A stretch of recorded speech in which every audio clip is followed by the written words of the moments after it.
Currently, natuyo pimple and acne marks ko because of SCD Sakura set, but normal lang ba na mag-peel and mahapdi yung toner? Third day na, sana masagot. So, hi po mga ka-Diyosa. So, ang tinatanong po ng ating ka-Diyosa ay yung ating pong SCD Sakura set or yung ating pong maintenance set after po natin gumamit ng SCD Peeling Skin Lotion.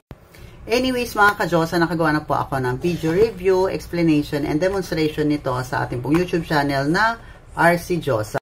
However, kung di nyo pa po napanood, sige, sagutin pa rin natin ang question na ito.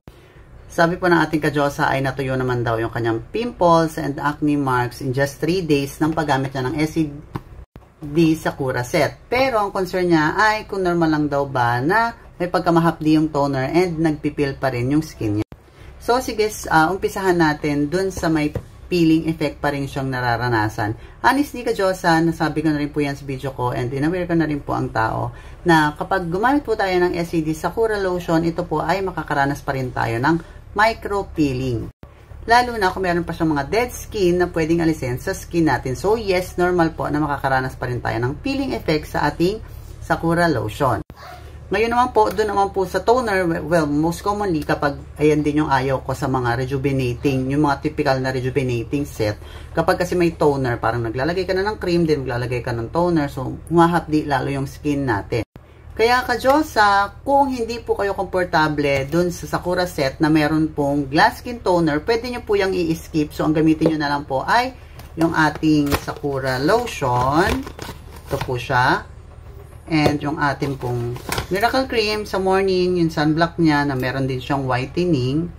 And yung soap niya na Gluta Blend Soap. So, meaning to say, tatlo na lang po yung gagamitin nyo kung talagang hindi po kayo komportable sa paggamit ng ating glass skin toner. Kasi mga ka-Diyosa, kapag bumili po tayo ng SCD Sakura set, siya po ay merong SCD Sakura set A at Sakura set B. And also, ang pinagkaiba lamang po nilang dalawa, si Sakura Set A ay meron pong toner, habang si SCD Sakura Set B ay wala pong toner.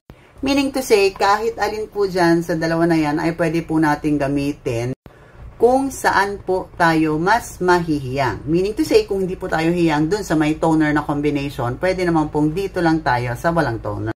Kasi mga ka-Diyosa, what most important ay dun po tayo sa nahiyang tayo and then mas naging komportable tayo sa paggamit ng product.